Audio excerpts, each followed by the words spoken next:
Assalamualaikum warahmatullahi wabarakatuh. Saya Dina Sari, pengajar di Akademi Farmasi RC Pontianak. Kita masuk ke pertemuan selanjutnya di mata kuliah Kimia Dasar. Kita akan belajar tentang konsep nol. Ini adalah mata kuliah Komunikasi Farmasi di Akademi Farmasi RC Pontianak. Dalam kondisi pandemi ini memang mengharuskan kita mau tidak mau kita harus melakukan perkuliahan jarak jauh dengan menggunakan platform daring.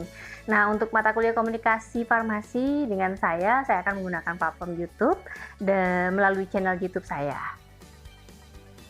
Nah, ini adalah, mohon maaf di slide masih tercantum mata kuliah ilmu komunikasi, cuma sebenarnya berdasarkan kurikulum terbaru, mata kuliah ini dinamakan sebagai komunikasi farmasi. Nah, adapun deskripsi mata kuliah ini di mana mahasiswa mampu memahami pengertian ruang lingkup aplikasi komunikasi khususnya dalam bidang farmasi dan kesehatan. Jadi memang peran komunikasi dalam pelayanan kesehatan pada umumnya dan pelayanan kefarmasian pada khususnya ini memegang peranan yang cukup penting dan cukup krusial. Kalau kita di farmasi, kita telah belajar banyak hal, kita belajar tentang kimia, belajar tentang fisika, belajar tentang teknologi farmasi, bagaimana memformulasikan suatu obat, kemudian kita belajar bagaimana undang-undangnya. Makanya tak kalah penting adalah kita juga mempelajari bagaimana cara mengkomunikasikan pengetahuan yang kita punya, terutama tentang kesehatan dan tentang obat, supaya kita dapat memberikan informasi dan edukasi kepada masyarakat, sehingga masyarakat mempunyai pola pikir, pola pengetahuan, dan perubahan sikap serta perubahan perilaku menjadi masyarakat yang lebih patuh lagi dalam usaha peningkatan kesehatan, pencegahan penyakit, pengobatan penyakit. Kira-kira seperti itu. Nah, inilah mengapa kita perlu sekali mempelajari komunikasi dalam farmasi. Adapun substansi kajian dalam mata kuliah komunikasi farmasi diantaranya adalah kita bagi menjadi dua termin. Yang pertama adalah termin sebelum UTS dan sesudah UTS, di mana nanti dosen pengampu mata kuliah komunikasi farmasi ini ada dua. Ada saya sendiri, Dina Sari, dan dosen selanjutnya itu Ibu Heni Puspasari. Oke. Yang akan saya sampaikan sebelum UTS yaitu pengertian tujuan ruang lingkup komunikasi, model teknik dan metode komunikasi, media informasi obat dan kesehatan, sumber informasi obat, serta pelayanan informasi obat. Oke, ya itu yang akan saya sampaikan sebelum UTS. Jadi kita akan membahas tentang beberapa kajian-kajian penting terkait ilmu komunikasi secara umum dan terkait komunikasi farmasi. Oke. Untuk kontrak perkuliahan, karena di sini masih kontrak perkuliahan tatap muka, maka yang perlu diperhatikan adalah kehadiran mahasiswa. Karena mode pembelajaran jarak jauh kita menggunakan YouTube, maka insya Allah metode pembelajaran ini dapat diakses mahasiswa kapan dan di mana saja sehingga tidak berbatas waktu.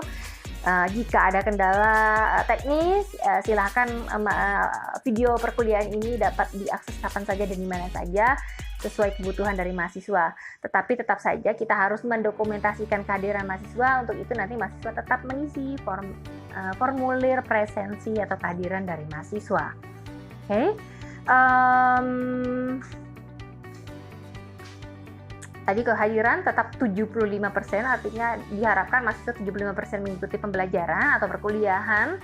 Kemudian nanti dosen juga berkewajiban untuk memberikan perbaikan. Jadi perbaikan UTS dan UAS akan diberikan setelah UAS. Oke, perbaikan UTS dan UAS akan diberikan setelah UAS. Itu yang akan kita sepakati bersama. Kemudian maksimal 2 minggu setelah pelaksanaan UAS nanti nilai akan diproses.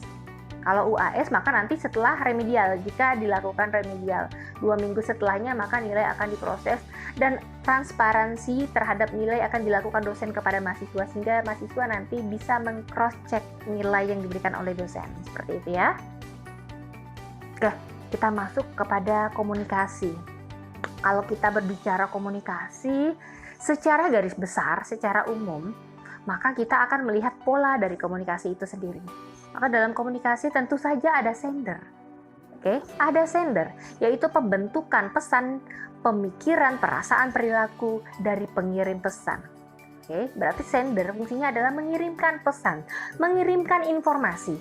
Kemudian ada receiver, di mana tugas receiver atau penyampai pesan, penyampai informasi adalah menyampaikan pesan kepada penerima pesan.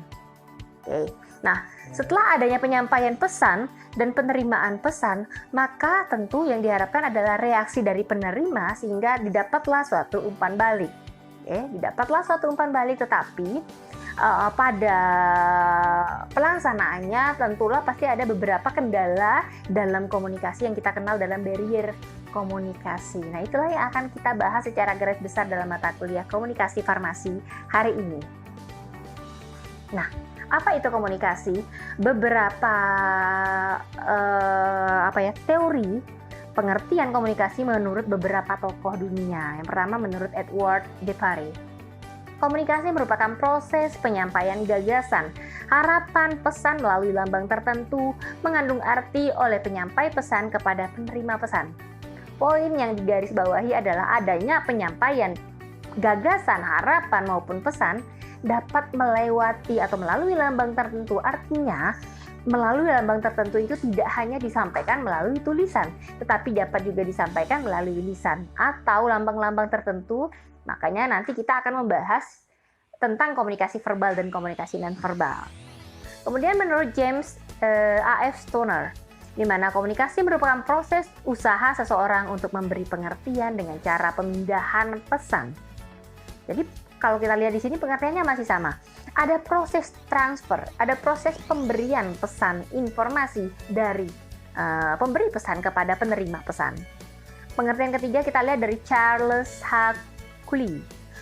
Komunikasi merupakan mekanisme mengadakan hubungan antar manusia, mengembangkan semua lambang pikiran bersama, dan melalui keleluasaan. Nah, dari pengertian di sini dapat diketahui bahwa adanya mekanisme penyampaian pikiran ya melalui suatu keleluasaan. Artinya nanti komunikasi juga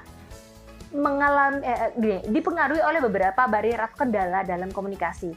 Kendala dalam keleluasaan penyampaian informasi maupun pesan. Nah, masih banyak lagi sebenarnya pengertian komunikasi.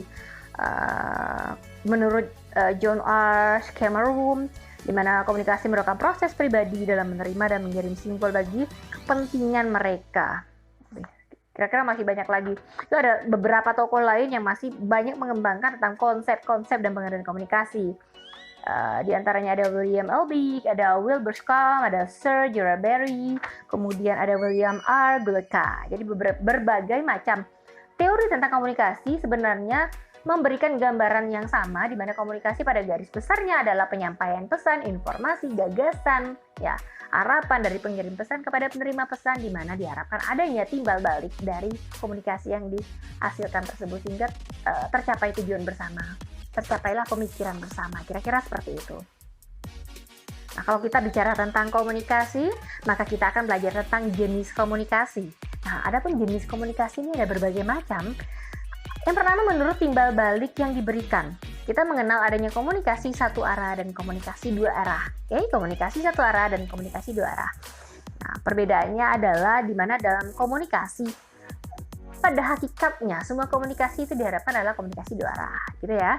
Jadi sebenarnya walaupun komunikasi yang diberikan satu arah, misalnya orang memberikan penyampaian pesan melalui media surat misalnya, sebenarnya ada lambang-lambang tertentu yang disampaikan oleh penerima pesan yang menunjukkan bahwa komunikasi tersebut pada hakikatnya terjalin berdasarkan komunikasi dua arah. Artinya pasti ada umpan balik dari penerima pesan.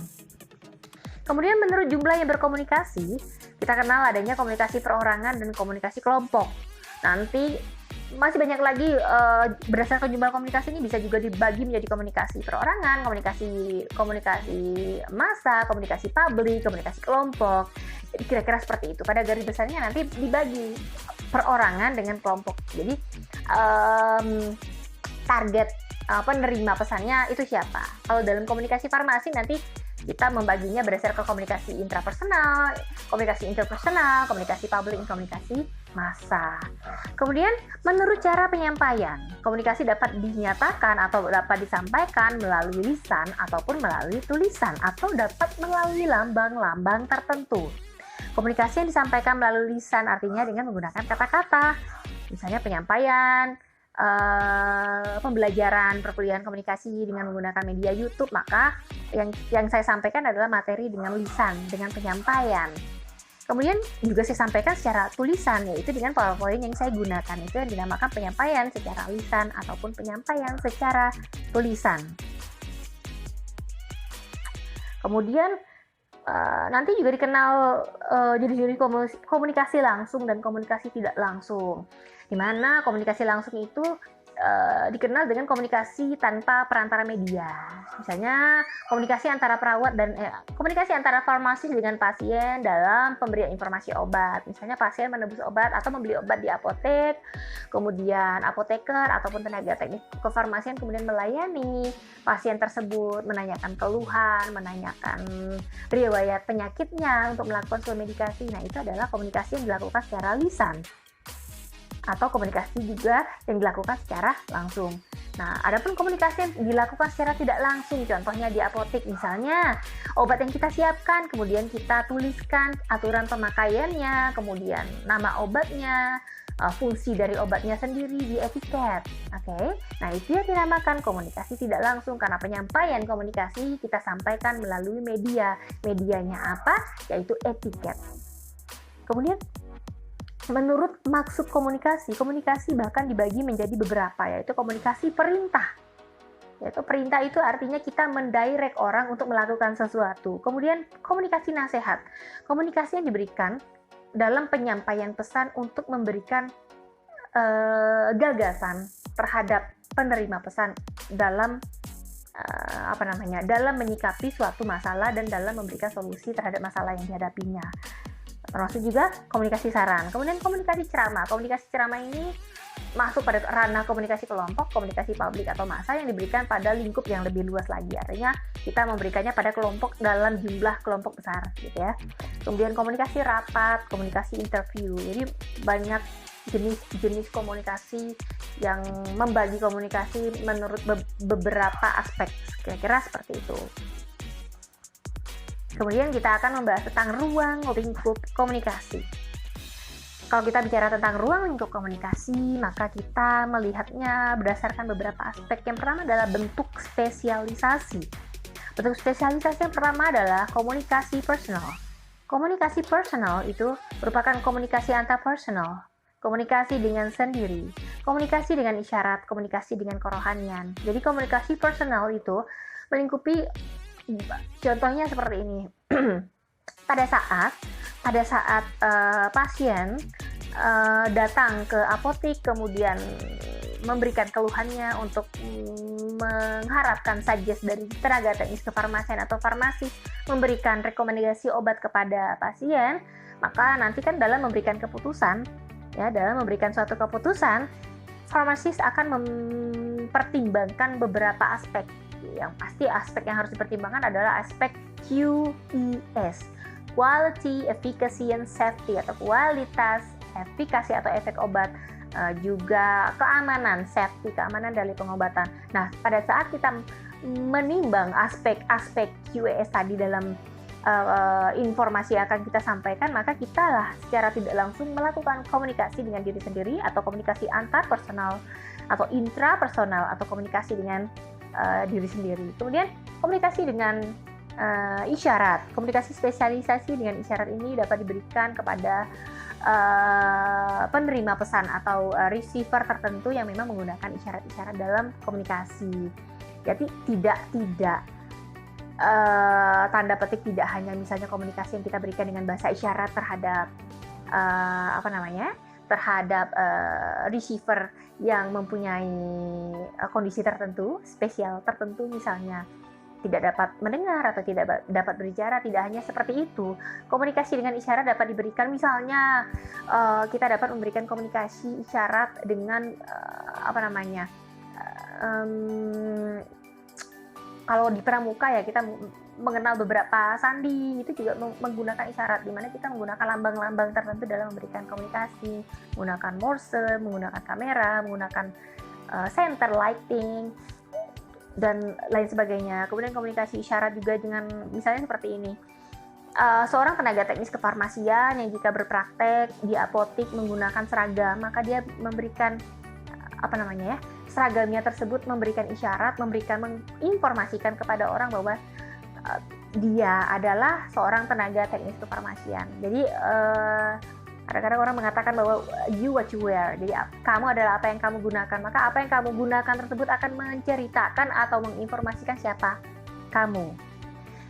Komunikasi kerohanian misalnya pada saat kita sedang berdoa itu adalah komunikasi intrapersonal atau antar personal. Kemudian komunikasi kelompok. Komunikasi kelompok contohnya pada saat melakukan perkuliahan baik secara luring langsung ya atau secara daring dengan perkuliahan jarak jauh. Kemudian penataran atau dalam melakukan briefing. Jadi kelompok ini dapat dilakukan pada lebih dari 2 orang atau lebih. Baik itu merupakan komunikasi yang diberikan pada kelompok kecil baik itu dalam skop yang dapat kita kendalikan siapa sih penerima pesan kita. Nah, ini yang membedakan antara komunikasi kelompok dengan massa. Komunikasi kelompok ini di mana kelompok yang kita berikan informasi kita dapat batasi skopnya. Jadi kalau kita kuliah ya saya akan memberikan informasi kepada mahasiswa D3 farmasi seperti itu kira-kira. Briefing antara manajer dengan sales assistant suatu perusahaan atau suatu toko, maka itu skopnya dapat dibatasi. Beda dengan komunikasi massa, di mana komunikasi massa penerima pesan itu tidak bisa kita batasi skopnya. Maka contohnya penyampai pesan, jurnalis dalam menyampaikan pesan secara jurnalistik dalam media massa, misalnya dalam media televisi, maka si penerima pesan kita tidak bisa membatasi skopnya. Maka siapa saja dapat mendengar dan siapa saja dapat merespon informasi yang diberikan. Kira-kira seperti itu. Pameran, kalau kita memberikan pameran juga kita tidak dapat membatasi siapa orang yang dapat datang pada pameran tersebut. Itulah yang membedakan antara komunikasi kelompok dengan komunikasi massa. Ruang lingkup yang kedua adalah media komunikasi. Media komunikasi ini adalah perantara komunikasi yang digunakan untuk mempermudah atau memperantarai kita dalam memberikan komunikasi. Contohnya, saya dalam berkomunikasi memanfaatkan media PowerPoint presentation. Saya menggunakan media kanal YouTube untuk menyampaikan informasi mata kuliah komunikasi farmasi. Yang ketiga adalah efek. Efek dalam komunikasi. Kita lanjutkan fungsi komunikasi. Yang pertama adalah sebagai informasi, ya. Pengumpulan, penyimpanan, pemrosesan, penyebaran berita, data, gambar, fakta, pesan, opini, dan komentar yang dibutuhkan agar dapat dimengerti dan beraksi secara jelas terhadap kondisi lingkungan dan orang lain dan dapat mengambil keputusan yang tepat. Itu adalah fungsi komunikasi sebagai informasi. Yang kedua, fungsi komunikasi sebagai sosialisasi, di mana komunikasi sebagai penyedia sumber ilmu pengetahuan, memungkinkan orang bersikap dan bertindak sebagai anggota masyarakat yang efektif sehingga sadar akan fungsi sosial sehingga diaktif dalam masyarakat. Itu adalah fungsi sosialisasi. Misalnya gini, sebagai tenaga teknis kefarmasian nanti kita bentuk pengabdian kepada masyarakat dengan sasaran anak-anak SD. Kita berikan informasi tentang bagaimana menggunakan obat, bagaimana membuang obat, bagaimana menyimpan obat. Nah, kita bentuk TTK junior misalnya ya. Ide kita adalah TTK junior. Nah, kita bentuk agen TTK junior yang dapat memberikan informasi tentang obat kepada masyarakat. Nah, itu adalah fungsi komunikasi sebagai sosialisasi. Kemudian fungsi komunikasi sebagai motivasi, di mana komunikasi menjelaskan tujuan baik jangka pendek maupun jangka panjang, mendorong orang menentukan pilihan dan keinginannya, mendorong kegiatan individu dan kelompok berdasarkan tujuan bersama yang akan dicapai. Contoh konkret dalam farmasi yaitu bagaimana kita memotivasi pasien supaya pasien dapat patuh minum obat. Misalnya pasien datang pengen diberikan informasi bagaimana cara penggunaan antibiotik yang benar, misalnya antibiotik dengan waktu paruh tertentu, misalnya amoxicillin ya, digunakan 3 hari sehari. Bagaimana caranya? Kita jelaskan, dapat kita buatkan tabel atau kalender pembuatan obat. Dengan kita membuatkan kalender atau jadwal peminum obat, maka pasien tersebut akan tahu jam-jam berapa saja dan kapan saja dia harus minum obat, sehingga dia termotivasi untuk patuh dalam menggunakan obat. Kemudian fungsinya sebagai diskusi.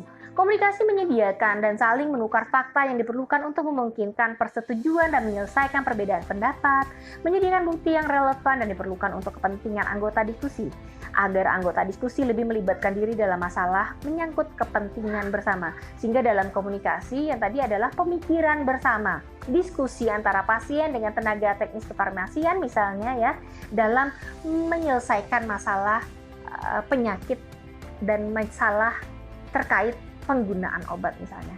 Berdiskusi dengan pasien, gimana nih baiknya? Kalau saya adalah orang yang bekerja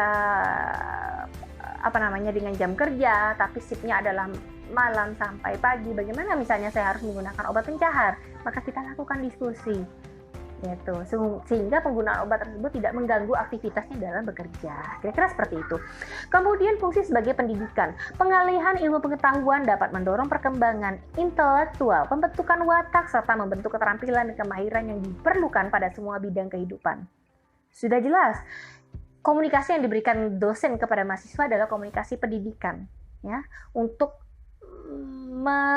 pengalihan ilmu pengetahuan mendorong orang menjadi terjadi perubahan sikap dari yang tahu menjadi tidak tahu. Kemudian tujuan sebagai hiburan, yaitu menyebarluaskan sinyal, simbol, suara, imajinasi dari drama. Bentuknya macam-macam ya, kepada kelompok maupun kepada individu.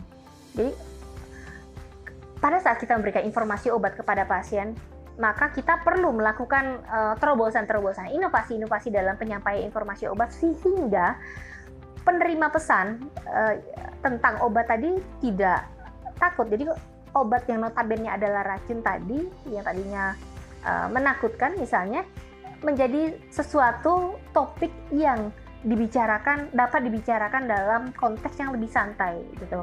Sehingga kalau kita lihat iklan-iklan obat ya, iklan-iklan suplemen makanan, vitamin gitu yang ada di televisi itu dibuat semenarik mungkin dan seinformatif mungkin sehingga masyarakat itu dapat memahami pesan yang disampaikan tetapi juga merasa terhibur. Jadi gitu.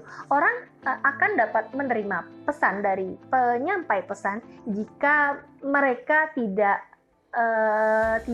merasakan adanya penolakan dari dalam diri individu si penerima pesan. Dengan pesan yang disampaikan melalui media atau cara-cara penyampaian yang menarik, yang merupakan fungsi hiburan, maka saya rasa terobosan atau inovasi-inovasi dalam informasi terkait farmasi ini akan membuat farmasis nanti lebih eksis di masyarakat, sehingga farmasi lebih dikenal di masyarakat. Kemudian fungsi sebagai integrasi, menyediakan kesempatan bagi bangsa, kelompok, individu untuk memperoleh berbagai pesan yang diperlukan agar saling kenal, kemudian merasa menghargai kondisi, pandangan, pengertian orang lain, sehingga terintegrasi. Misalnya komunikasi yang dilakukan antar tenaga kesehatan, antara farmasi dengan perawat, farmasi dengan dokter, misalnya farmasi dengan analis, sehingga terjadi integrasi dalam peningkatan kesehatan untuk mendorong, untuk mencapai tujuan kesehatan, merubah perilaku masyarakat dari yang tidak hidup sehat menjadi sehat. Kira-kira seperti itu. Fungsi komunikasi menurut Mujito, di mana komunikasi merupakan alat koordinasi semua kegiatan organisasi untuk mencapai tujuan tertentu, mengubah perilaku para anggota dalam organisasi agar informasi dapat disampaikan pada seluruh anggota organisasi. Sehingga jelaslah tadi beberapa fungsi dari komunikasi pada prinsipnya adalah untuk menyampaikan pesan dan menerima umpan balik sehingga terjadi diskusi dan integrasi. Sehingga apa? Misalnya dalam penyampaian informasi obat, pasien dapat mengerti informasi yang disampaikan berarti berhasil, gitu ya. Obat yang berkualitas itu tidak hanya obat itu bahan-bahannya bagus, diformulasikan secara bagus, mesin yang canggih, kemudian melalui tahapan cara pembuatan obat yang baik, sertifikat semua didapat, kemudian obat itu jelas efeknya, tetapi selain daripada itu, penyampaian informasi juga menentukan kualitas dari obat yang kita berikan. Jika obat tersebut sudah berkualitas tetapi pasien salah menggunakannya, misalnya ya, pasien salah regimen terapi, salah frekuensi pemberian obat, salah aturan pakai, sehingga obat yang bermutu tadi pun menjadi obat yang tidak bermutu akibat komunikasi yang tidak efektif. Ini adalah tujuan komunikasi: mengharap pengertian, memahami orang lain, persuasif, dan menggerakkan orang lain. Ya. Kita sebagai tenaga teknis kefarmasian yang menggerakkan masyarakat untuk mau merubah perilaku sehingga menjadi memberikan pengetahuan sehingga orang-orang paham tentang obat dan pengobatan terjadi atau pengobatan tadi menjadi tercapai kerasionalan dalam pengobatan. Manfaat komunikasi, saya rasa tadi sudah cukup jelas ya. Manfaat komunikasi itu sangat mirip dengan fungsi komunikasi. Nah, ini faktor yang perlu diperhatikan, di mana ada 4 tahap komunikasi. Yang pertama adalah fact finding, mencari atau mengumpulkan data fakta sebelum seseorang melakukan komunikasi. Sebelum kita memberikan informasi tentang obat kepada pasien, maka kita harus mencari data dan fakta, gitu kan ya, tentang obat, sehingga informasi yang kita sampaikan tidak salah. Maka jangan takut, misalnya kalian di apotek ya, kita di apotek, karyawan baru, belum hafal obat, maka jangan segan-segan untuk membuka ISO, untuk membuka LIMS, untuk membuka aplikasi-aplikasi terkait informasi obat atau PO secara digital. Jangan takut untuk membaca daripada kita memberikan informasi yang salah. Itu maksudnya fact finding. Planning, berdasarkan data fakta, kemudian kita buat rencana tentang apa yang akan dikemukakan, bagaimana cara mengemukakannya, gitu kan ya. Bagaimana kalau kita membaca jurnal, kemudian kita membaca ISO, NIMS, maka informasinya kan banyak. Tetapi kita kan harus mengolah informasi tersebut sesuai dengan kebutuhan pasien. Jadi untuk obat ini apa saja yang perlu disampaikan, gitu ya. Apakah penekanannya pada efek samping obat, apakah penekanannya pada aturan penggunaan obat, itu yang kita planning. Kemudian kita komunikasikan, communicating, kita sampaikan ke pasien sesuai dengan kebutuhan pasien. Yang terakhir adalah evaluation atau evaluasi. Kita lakukan penilaian dan analisis kembali. Kita bisa lakukan verifikasi kepada pasien dengan cara, misalnya pasien kita minta untuk mengulang beberapa informasi penting yang kita sampaikan tadi untuk kita memastikan apakah benar pasien tadi telah mengerti tentang informasi yang kita sampaikan. Kita juga dapat mengoreksi informasi jika kita terjadi kesalahan dalam penyampaian informasi, atau kita dapat mengkoreksi jika pasien tersebut salah pemahaman dari informasi yang kita sampaikan. Itu yang dimaksud dengan evaluation atau evaluasi. Kemudian prosedur mencapai efek yang dikehendaki. Prosedur yang didapat ditempuh untuk mencapai efek komunikasi yang dikehendaki yaitu dikenal dengan AA prosedur, yang merupakan proses dari attention, perhatian, ke action atau tindakan. Jadi mulai dari perhatian atau attention, adanya interest, adanya kepentingan. Orang penting mengetahui bagaimana cara penggunaan obat yang rasional supaya dia sehat, kan gitu. Keinginan, desire, keinginan pasien untuk sembuh, keinginan tenaga teknik farmasian untuk memberikan informasi yang baik, kemudian keputusan, decision. Jadi obat ini harusnya seperti apa? Gitu. Kalau misalnya ada terjadi duplikasi obat, apa yang harus dilakukan? Itu adalah keputusan yang harus diambil. Kemudian action atau tindakan. Syarat-syarat komunikasi. Ada sumber komunikasi. Jadi berbagai sumber informasi yang digunakan dalam melakukan komunikasi. Kemudian ada komunikator. Komunikator itu mempunyai syarat. Dia harus punya kredibilitas yang tinggi. Orang yang boleh menyampaikan informasi tentang obat adalah farmasis. Orang yang mengerti tentang obat, bukan orang yang tidak mengerti tentang obat. Oke? So, kita kenal dengan istilah right man in the right place. Jadi memang benar-benar orang yang punya kompetensinya lah yang melakukan penyampaian informasi obat. Kemudian keterampilan berkomunikasi. Komunikator harus mempunyai keterampilan dalam berkomunikasi, karena komunikasi tadi persuasif, kita mengajak orang. Maka kita memerlukan keterampilan dalam komunikasi, baik secara langsung, tidak langsung menggunakan media atau tidak menggunakan media, lisan maupun tulisan, verbal maupun non-verbal. Kemudian pengetahuan yang luas. Tentu saja dalam memberikan informasi, maka kita harus membekali diri kita dengan dengan data. Makanya perlu fact finding, mencari fakta-fakta, dapat dengan membaca jurnal, literatur. Kemudian sikap yang baik terhadap komunikan. Karena pada saat kita memberikan informasi obat kepada pasien, maka kita dituntut untuk berempati kepada pasien, merasakan apa yang dirasakan pasien, sehingga sikap empati ini sangat diperlukan bagi seorang farmasis. Yang terakhir adalah daya tarik. Orang harus punya daya tarik dalam menyampaikan informasi. Jika kita memberikan informasi obat tanpa ekspresi, kemudian dengan intonasi yang tidak baik, maka orang pun mungkin enggan untuk menerima informasi kita, sehingga proses informasi yang disampaikan tadi gagal. Kemudian pesan. Cara pesan yang baik adalah direncanakan dengan baik, ya. Kemudian menggunakan bahasa yang dapat dimengerti kedua belah pihak.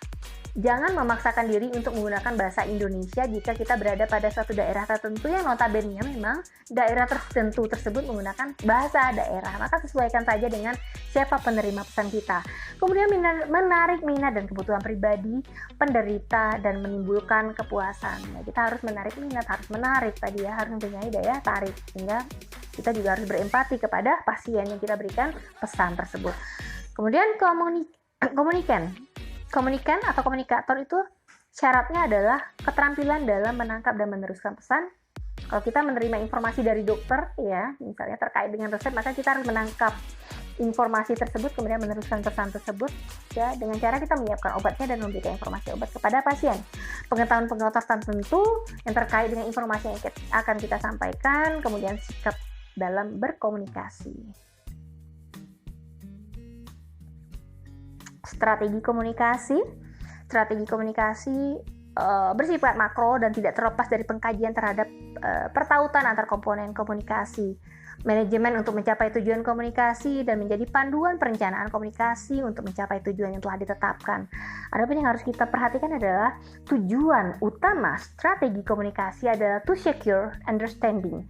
Artinya memastikan komunikan mengerti pesan yang kita terima, yang diterimanya. Ya, harus memastikan komunikan mengerti pesan yang diterimanya. Yang kedua adalah to establish acceptance. Penerima komunikasi harus kita bina.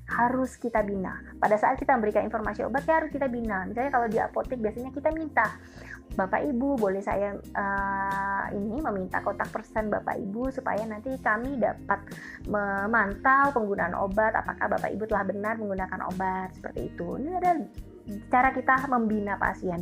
Yang terakhir adalah to motivate action, yaitu pada akhirnya kegiatan itu harus dimotivasikan. Kita memotivasi pasien tersebut supaya menggunakan obat secara tepat, gitu ya, secara tepat. Ini adalah prinsip komunikasi. Prinsip komunikasi tadi sebenarnya pada dasarnya yang kita bahas dari awal sampai akhir tadi merupakan prinsip-prinsip komunikasi. Jadi sifatnya sistemik, berlatar belakang budaya, karena tadi jangan memaksakan kita menggunakan bahasa-bahasa tertentu. Misalnya kita targetnya adalah orang-orang dengan tingkat pendidikan yang rendah, tingkat pengetahuan yang rendah, maka jangan kita gunakan bahasa-bahasa medis, bahasa-bahasa yang istilahnya tidak lazim digunakan oleh masyarakat. Maka kita harus menyederhanakan bahasa supaya informasi atau pesan yang kita sampaikan tadi dapat diterima. Nah, itu adalah prinsip dari komunikasi. Nah, ini adalah sedikit gambaran tentang komunikasi, di mana penyampaian pesan dalam proses komunikasi, ya, melalui media, sehingga pesan atau informasi yang kita berikan tadi dapat diterima dan dimengerti oleh orang lain sesuai dengan maksud atau pesan atau informasi tersebut. Maka dalam komunikasi farmasi nanti kita mengenal adanya komunikasi dalam suamedikasi, komunikasi dalam pelayanan informasi obat, komunikasi dalam konseling yang diberikan oleh farmasis. Nah, minggu depan saya akan menjelaskan tentang tipe-tipe komunikasi. Nanti ada komunikasi dengan diri sendiri, komunikasi antar pribadi, komunikasi publik, dan komunikasi massa. Sebenarnya tadi sudah secara garis besar sudah dibahas ya, apa itu komunikasi intrapersonal atau antarpersonal, komunikasi interpersonal, public communication, dan mass communication. Nantinya yang menjadi titik penting dalam penyampaian komunikasi farmasi adalah kita akan lebih banyak membahas tentang interpersonal communication dalam komunikasi farmasi. Saya rasa cukup untuk pertemuan kita pada pertemuan hari ini. Mudah-mudahan apa yang saya sampaikan dapat diterima dengan baik. Kemudian apabila ada pertanyaan, kemudian apabila ada sesuatu dari tema pembelajaran perkuliahan kita pada hari ini yang ada yang perlu didiskusikan, silahkan mahasiswa untuk kembali ke Google Classroom. Kita akan masuk pada sesi diskusi. Silahkan sebutkan pertanyaannya apa, insya Allah kita akan berdiskusi bersama. kita akan sharing bersama. Sekian dari saya Dina Sari. Terima kasih. Wassalamualaikum warahmatullahi wabarakatuh.